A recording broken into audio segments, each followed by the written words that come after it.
تو آج اس 7ویں لیکچر میں سب سے پہلے میں بات کرنا چاہتا ہوں ایک اور مشنری پرنسپل کی، وہ ہے پاک صحائف کا علم ہونا اور پاک صحائف کا استعمال کیا جانا منادی کے کام میں۔ چاہے یہ پطرس رسول ہو یا پالوس رسول ہو یا دیگر جو رسول تھے یا شاگرد تھے اعمال کی کتاب میں جو منادی کر رہے ہیں، ہم انہیں پاک صحائف کا استعمال کرتا ہوا دیکھتے ہیں۔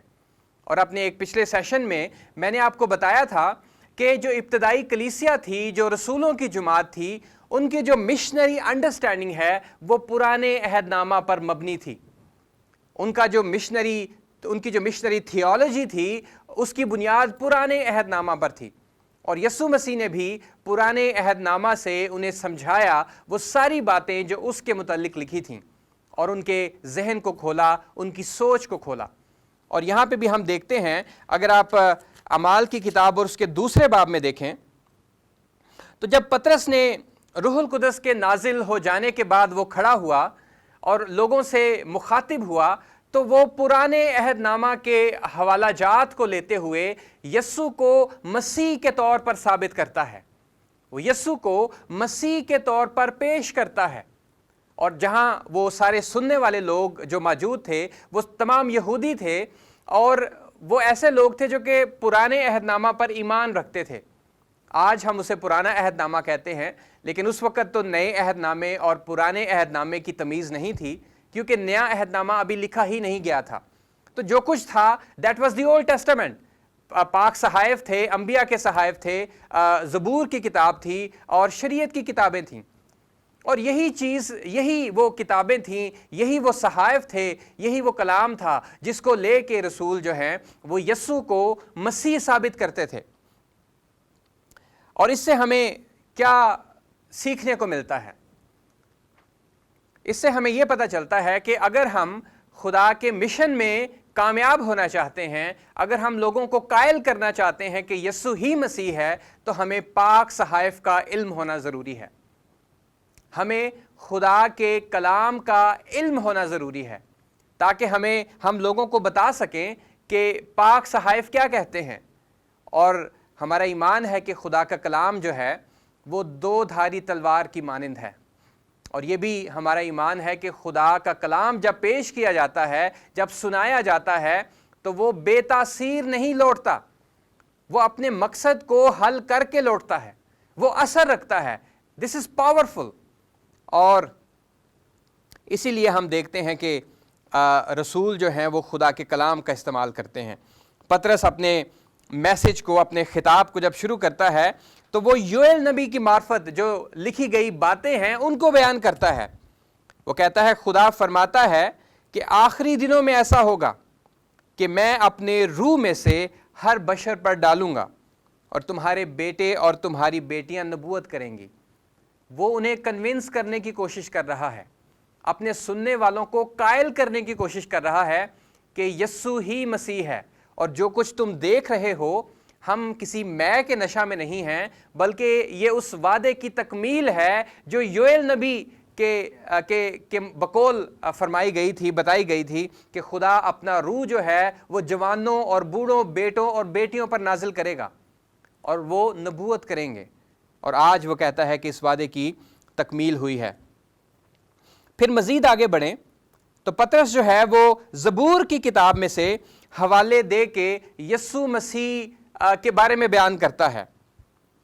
25ویں آیت سے دیکھیں، کیونکہ داؤد اس کے حق میں کہتا ہے کہ میں خداوند کو ہمیشہ اپنے سامنے دیکھتا رہا، کیونکہ وہ میری دہنی طرف ہے تاکہ مجھے جنبش نہ ہو۔ اسی سبب سے میرا دل خوش ہوا اور میری زبان شاد، بلکہ میرا جسم بھی امید میں بسا رہے گا، اس لیے کہ تو میری جان کو عالم اروا میں نہ چھوڑے گا اور نہ اپنے مقدس کے سڑنے کی نوبت پہنچنے دے گا۔ تو نے مجھے زندگی کی راہیں بتائیں، تو مجھے اپنے دیدار کے باعث خوشی سے بھر دے گا۔ اے بھائیو، میں قوم کے بزرگ داؤد کے حق میں تم سے دلیری کے ساتھ کہہ سکتا ہوں کہ وہ موا اور دفن بھی ہوا، اور اس کی قبر آج تک ہم میں موجود ہے۔ یعنی وہ انہیں بتانے کی کوشش کر رہا ہے پاک صحائف سے ہی کہ یسوع جسے تم نے مصلوب کر دیا تھا یہ ہی مسیح ہے، اور وہ مردوں میں سے جی اٹھا ہے، اور آج اس پر ایمان لانے کے وسیلہ سے تم نجات پا سکتے ہو۔ اور بڑی ایک عجیب بات ہوتی ہے، ایک بڑا عجیب کام ہوتا ہے۔ جب پطرس نے اپنی بات ختم کر لی تو 37ویں آیت میں دیکھیں، اعمال دوسرا باب اس کی 37ویں آیت، کیا ہوا؟ جب انہوں نے یہ سنا تو ان کے دلوں پر چوٹ لگی، اور پطرس اور باقی رسولوں سے کہا کہ اے بھائیو ہم کیا کریں؟ پطرس نے ان سے کہا کہ توبہ کرو اور تم میں سے ہر ایک اپنے گناہوں کی معافی کے لیے یسوع مسیح کے نام پر بپتسمہ لے تو تم روح القدس انعام میں پاؤ گے۔ ان کے دلوں پر چوٹ لگی، اس کی کیا وجہ تھی؟ کیا پطرس ایک بہت جوشیلا پریچر تھا اس لیے؟ یہ بھی ایک بات ہو سکتی ہے ڈیفینیٹلی، لیکن اس سے ایک بڑی بات یہ ہے کہ خدا کا روح اس کلام کے وسیلہ سے جو پطرس کے لبوں سے نکل رہا تھا لوگوں کے دلوں میں کام کر رہا تھا۔ خدا کا کلام روح کی تلوار ہے، ٹھیک ہے؟ تو روح کے ہاتھوں میں جو تلوار ہے وہ خدا کا کلام ہے، اور جب یہ دونوں چیزیں مل کے کام کرتی ہیں تو زندگیاں تبدیل ہو جاتی ہیں، تب دلوں پہ چوٹ لگتی ہے۔ اور یہاں جو ایک مشنری پرنسپل ہمارے سامنے ہے وہ یہ ہے کہ منادی میں، مشن میں خدا کے کلام کا استعمال کرنا لازمی ہے کہ ہم بائبل مقدس کو پڑھا کریں، اس کا علم حاصل کریں، اور ایسی آیات کو زبانی یاد کریں، سیکھیں ایسے صحائف کو پرانے عہد نامہ میں خاص طور پر جو یسوع مسیح کی طرف اشارہ کرتی ہیں، تاکہ جب ہم کسی سے بات کرتے ہیں تو ہم اسے بتا سکیں کہ یسوع مسیح کے آنے سے پہلے ہی کون کون سی باتیں، کون کون سے وعدے، کون کون سی نبوتیں جو ہیں وہ یسوع مسیح کے بارے میں بتاتی ہیں، کون کون سی پیشن گوئیاں ہیں جو یسوع مسیح کی طرف اشارہ کرتی ہیں۔ اور جب ایسا ہوتا ہے، جب کلام کا استعمال کرتے ہیں تو دلوں پر چوٹ لگتی ہے، کیونکہ کلام جو ہے وہ روح القدس کی، روح کی تلوار ہے۔ اور ایک مشنری پرنسپل ہمارے پاس یہاں پہ یہ موجود ہے کہ ہم پاک صحائف کا استعمال کریں۔ اور اگر آپ اعمال کی کتاب کو مزید ڈیٹیل سے پڑھیں گے تو چیپٹر نمبر 2 باب نمبر 2 میں، 3 میں، 4 میں، 7 میں، 8 میں، باب نمبر 18 میں، باب نمبر 15 میں، باب 28 میں آپ کو مختلف سچویشنز نظر آئیں گی جہاں پہ کلیسیا، جہاں پہ رسول پاک صحائف کی مدد سے یسوع مسیح کو لوگوں کے سامنے پیش کر رہے ہیں۔ اور یہ تھوڑے سے واقعات نہیں ہیں، میں نے آپ کے سامنے 7-8 چیپٹرز کے نام دیے ہیں۔ اگر آپ ان کو پڑھیں گے تو آپ کو نظر آئے گا کہ کیسے کیسے کلام کا استعمال کرتے ہوئے مشن کا کام کیا جا رہا ہے، نجات کا کام کیا جا رہا ہے، لوگوں کے بیچ میں گواہی کا کام ہو رہا ہے۔ 28واں باب اور اس کی 23ویں آیت ہم دیکھیں گے ایک مثال کے طور پہ، اعمال 28واں باب اور اس کی 23ویں آیت۔ اور وہ اس سے ایک دن ٹھہرا کر کثرت سے اس کے ہاں جمع ہوئے، اور وہ خدا کی بادشاہی کی گواہی دے دے کر اور موسیٰ کی توریت اور نبیوں کے صحیفوں سے یسوع کی بابت سمجھا سمجھا کر صبح سے شام تک ان سے بیان کرتا رہا۔ یہ پالوس رسول کے بارے میں یہاں پہ کہا جا رہا ہے کہ وہ کتنا زیادہ موسیٰ کی توریت اور نبیوں کے صحیفوں سے یسوع مسیح کی بابت لوگوں کو سمجھایا کرتا تھا، اور اس کی وجہ آبویسلی یہ تھی کہ اسے ان پاک صحائف کا علم تھا۔ اور جب ہمیں علم ہی نہیں ہوگا، جب ہم نے بائبل کو پڑھا ہی نہیں ہوگا، تو ہم کیسے بائبل مقدس کا استعمال کر سکتے ہیں منادی میں؟ تو بہت ضروری ہے منادی کے لیے، ایونجلزم کے لیے کہ ہمیں پاک صحائف کا پتہ ہو۔ اور پھر ہم دیکھتے ہیں 25ویں آیت میں بھی لکھا ہے کہ جب آپس میں متفق نہ ہوئے تو پالوس کے اس ایک بات کے کہنے پر رخصت ہوئے کہ روح القدس نے یسایہ نبی کی معرفت تمہارے باپ دادا سے خوب کہا۔ یہاں پہ بھی میں بتانا یہ چاہ رہا ہوں کہ وہ یسایہ نبی کا بھی استعمال کرتا ہے۔ تو یسایہ میں بھی ہم نے دیکھا تھا اپنے تیسرے اور چوتھے سیشن میں کہ پرانے عہد نامہ میں کتنی تفصیل سے، خاص طور پہ یسایہ کی کتاب میں یسوع مسیح کی شخصیت اور اس کی شخصیت کے مختلف پہلوؤں پر روشنی ڈالی جاتی ہے۔ اور یہ بہت زیادہ